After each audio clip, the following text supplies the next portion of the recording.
It is a little bit windy out here this afternoon, but it was just too beautiful to pass up starting to prune our fruit trees. We planted all of these fruit trees, there's 21 in total, 2 years ago.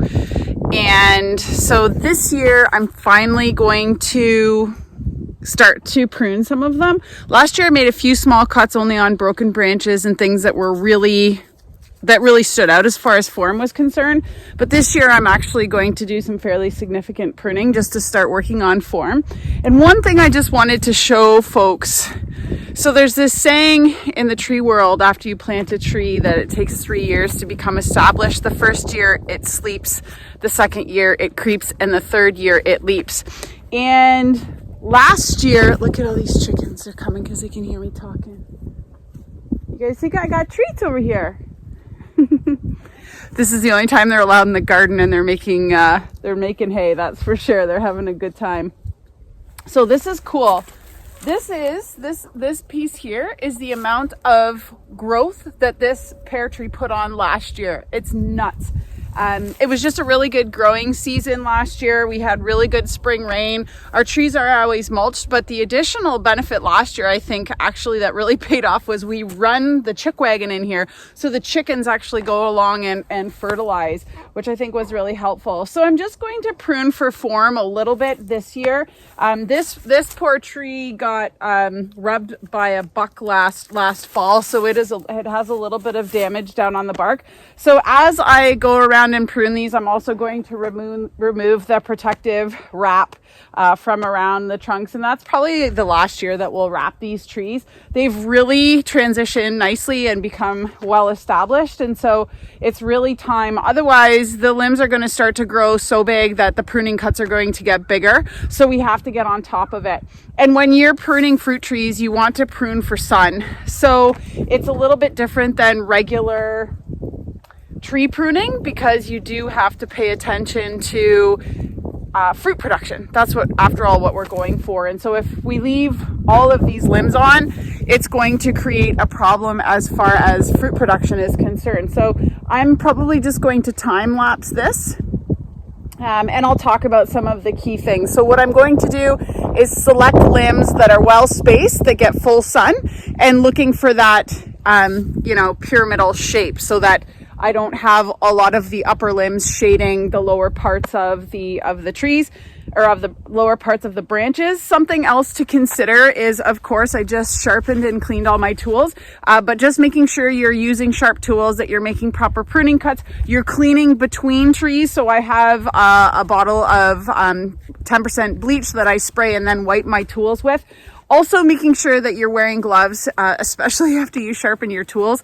These things they can cut you fairly significantly, so it's important to make sure that you're wearing your gloves while you're pruning. So let's get at it.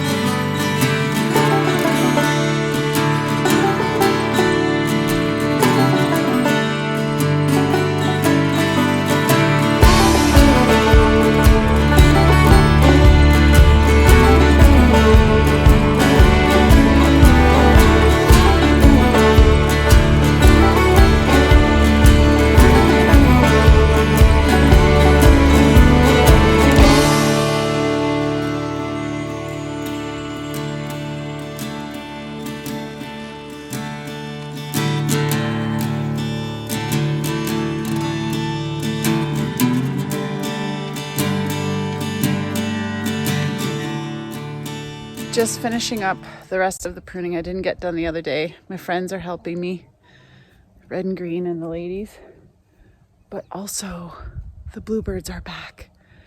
So I'll try and get some footage of them. It's so nice to hear them back, and it's fun because they're landing on the fruit trees. Hear them? They're on the clothesline. But they usually nest in those birdhouses along the back of the garden. Super awesome. What a day.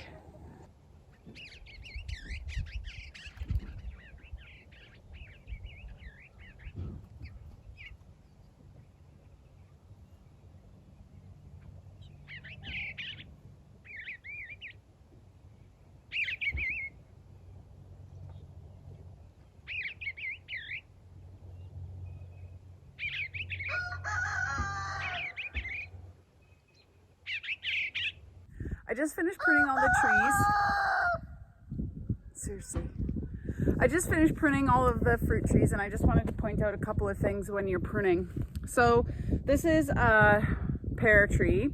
So it does have a little bit of more of an upright branch angle, but what I did was I found limbs, so I spaced them evenly around the tree, and some of these eventually might go, but I like to take it slow. I've got a couple of years to get this right, so I didn't take off too much this year.